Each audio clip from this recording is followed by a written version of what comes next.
Does that really say 1,768 yarns? I've been looking around the room and seeing all these baskets of yarn, and I pulled up my Ravelry stash, and it says I have 1,768 yarns.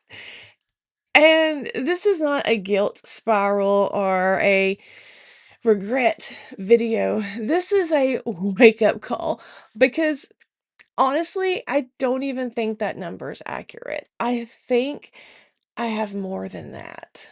Hi, friends, welcome back. My name is Kim, and today we're going to be starting a new series that I'm really excited about, and that is going to be called Lost in the Wool because 1,768 plus skeins of yarn does not happen overnight. That is a skein here, a sail there, a knit along or crochet along that I bought yarn for and didn't ever cast it on, or a project that I planned and then put it in the back burner, or even yarn that I bought with intention of making something off my queue, sticking it in a project bag, and it going to Area 51 and being forgotten about. And then before you know it, you find yourself standing before your stash with a little bit of a overwhelming need to use your yarn, but you may not really know where to start. Today, we're going to be talking about stash busting and how we can set ourselves up to be successful in this endeavor. And then later on in the series, we're going to be talking about how to pair our yarns with patterns so we can actually start planning projects that we want to make. And this is not about decluttering. This is not about a guilt trip. This is about taking inventory today. Because if you don't know what you have, then you can't use what you have.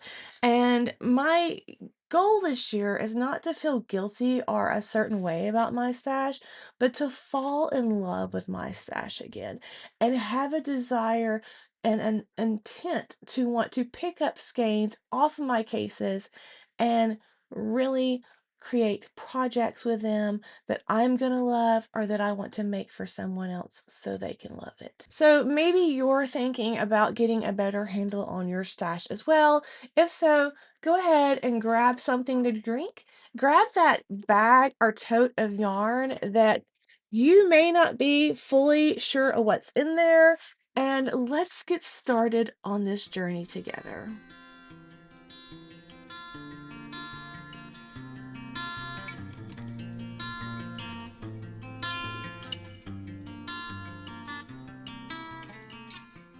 You may have noticed a while back that I changed the channel name to Lost in the Wool right after Mamaw passed away. I'm still going to be the at Yarding for a Smile because that's where I've been everywhere since I began this journey in 2013. But this channel is shifting a little bit because my life is shifting a lot. And I always talk about how much I love being in the woods and how grateful I am to live in Alabama where there's so much abundant forest and trails to venture down. And so I thought, what about doing a play on words? And so that is how Lost in the Wool came about. And it's very fitting for this segment because maybe you find yourself like me standing in front of your yarn sometimes and feeling that feeling of being lost in your stash and in your wool. And you may be asking yourself, where do I even start? And that is where this first step is going to come in. And that is going to be the no buy. I get it. This is not the first time we've had this conversation. And it's probably not going to be the last time we have this conversation on this channel because we are creatures of habit and we have to learn to break that cycle. Last year, we did the Cozy Craft Declutter Challenge that you can watch right here if you haven't seen that. And we really worked on just kind of removing some of the clutter out of our spaces. And many of you joined me on that and you shared your progress with me. And I love that. And thank you for doing that because it encouraged me as well. There was so much beauty and encouragement in that, and I loved every minute of it. But something that I personally realized during that process is decluttering is only a small part of that story. We can clean off the shelves. We can organize the bins.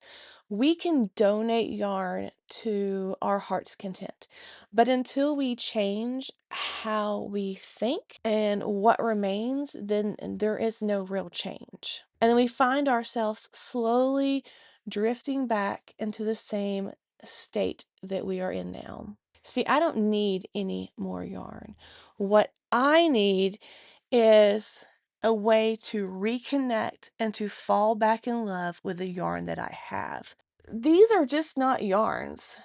These are memories of a vacation. Are there a memory of an event? Are there a memory of a gift from a friend? Are there a memory and a adventure with a friend to Stitches South in Nashville, literally 30 minutes after they called? These are moments that are very special to me, and these are moments that I cherish because all of this has helped me get through all the things of life. And I'm grateful for that, and I'm thankful for that. And some of it was because maybe I bought a skein of yarn because I did need a pick me up. And I think we all are guilty of that, but I think also that that kind of leads us to where we are. And I don't want to be smothered by my yarn. I want to be covered by the things that I can make with it. Because if I don't set boundaries now, then this 1,768 skeins plus yarn is going to quietly become 1,968 plus skeins of yarn. So I have got to set boundaries for myself right now, today, this very moment. And when I say no buy, I mean truly no buy, unless it's an absolute last resort. It's not to punish myself. It's not to put a pressure on myself because I have enough pressures of the world. I don't need to get pressure from something that brings me joy. This is to be a reset of the way that I spend my time. Because the reality is, sometimes our creativity is allowed to deepen if we slow down the consumption.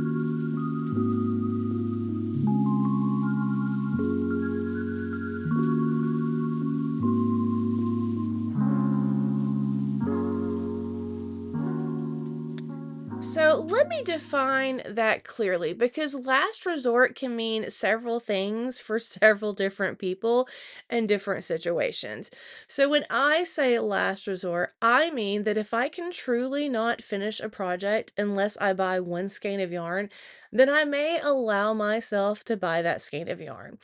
Or if there's something that needs to be repaired and I just have no other substitute in my stash, then I may allow myself to buy a skein of yarn. If it's absolutely no possible way that I can substitute anything in my stash for a project that I have to make for a collaboration or for a make along, then I may allow myself to buy a skein of yarn. Probably not going to happen though.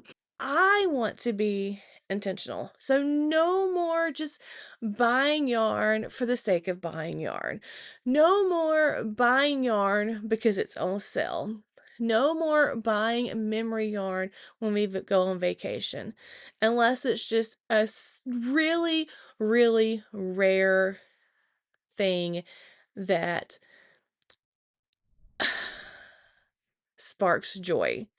But no more emotional shopping. I have gone through and I have unsubscribed to all my favorite yarn companies, and that hurt. I'm not gonna lie. My last resort may look completely different than your last resort, and that is okay. But I encourage you to take the time to define what your last resort is going to be. Write it down, put it on a post-it note, stick it on the wall, stick it on the bins. If you have yarn bookcases, stick it to your bookcases, or maybe make it as a screensaver for your phone. This should be like our new mission statement, because if not, that's how we're going to drift back to where we are. We're going to find ourselves here in 6 months having this conversation again. And we want to break that cycle. We want change, we want intentionality, and we want to fall in love with a stash that we have. Because we don't want to have to look at our inventory again and see that number even rise up to 2,000 skeins of yarn. So we're going to build awareness for ourselves and for this journey.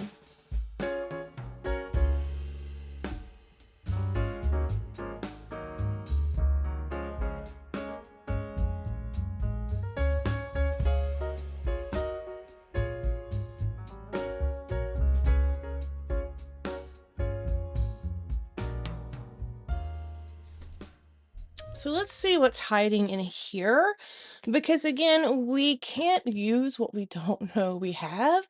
And that's why this week is all about inventory. And that can look a little different from me to you if you would like to do this with me. But I am serious when I say it can be one tote, it can be one bag, it can even be one shelf.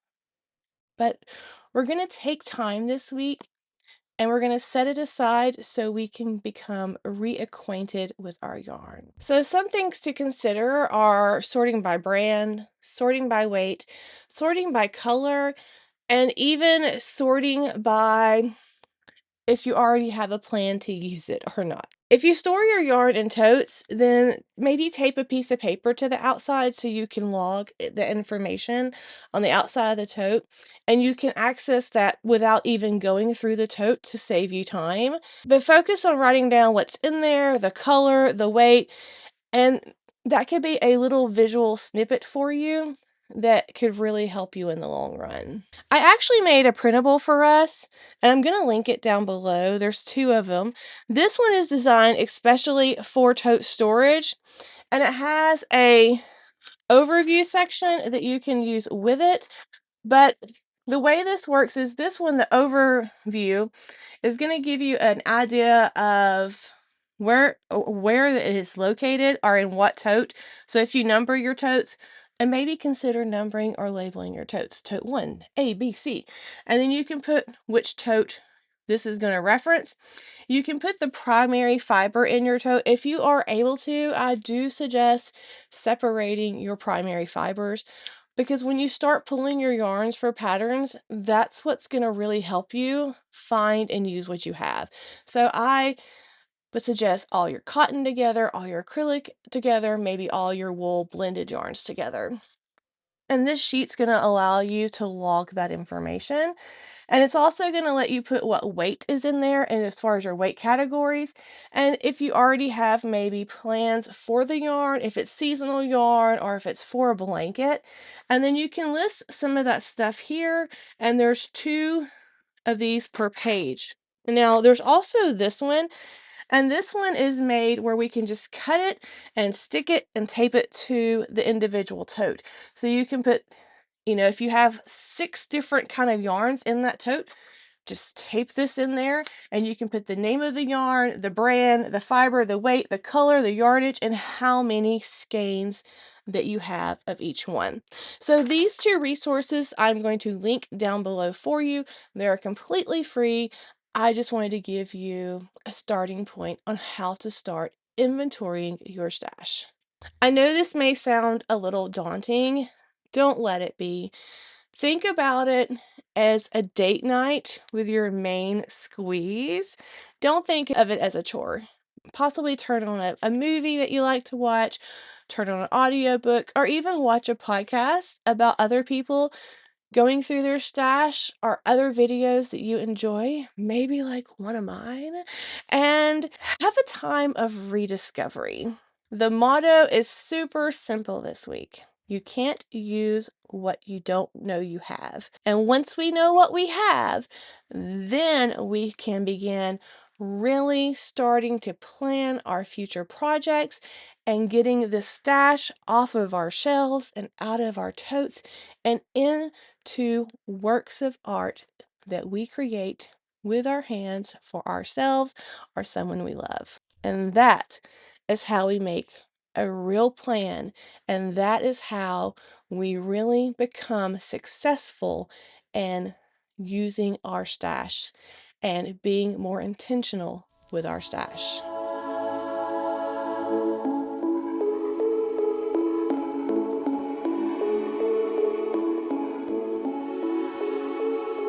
As far as my stash, I like to sort mine first by fiber content, and then I like to sort it by yarn weight, and then somewhat by the color family that it is in. And my Q section of my Ravelry is what this whole bookcase is for. It's quite long.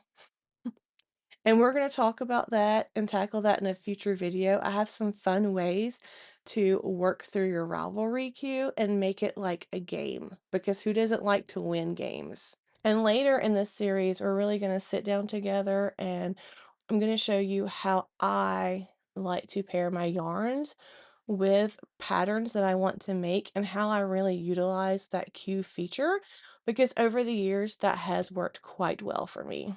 And it may help us really work through of our someday yarn, which makes me wonder, do you have someday yarn? I know I do. And you probably have a skein or two that came right to your mind when I said that. That is yarn that you're going to use someday. Someday when you've mastered a skill. Someday when you find that perfect pattern for it. Someday when you just want to really treat yourself. But what if that someday was today, this month, or even this year? What if we actually have a joy that we can experience when we use our someday yarn? See this basket of yarn? It's probably going to hold the most surprises for me, because in this basket are a bunch of leftovers. And they're not just leftovers. These are seasons of my life. They are projects where I learned something new. They are projects where I may have met a new friend from a knit along or crochet along. They're memories relived of the yarns from where I bought them, whether it's been on a yarn adventure with a friend or even just an adventure with my family, or maybe they were sent to me as a gift, or maybe they were something that I had left over from a test knit or test crochet.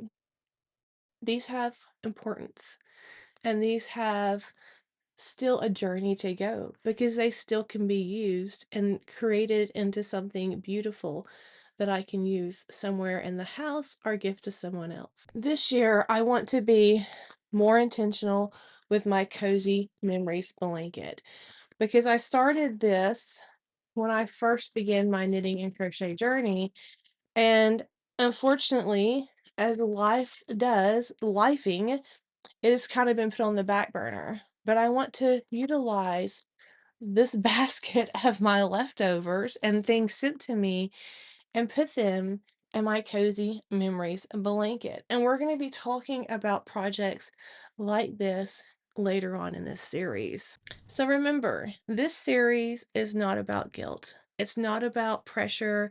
It's not about comparison of my stash to someone else's stash. It's not about overconsumption. It's not about underconsumption. It's about being intentional. It's about rediscovery and falling in love with my stash. It's about bringing comfort to me, and it's about being creative and using this joy of creativity that I have.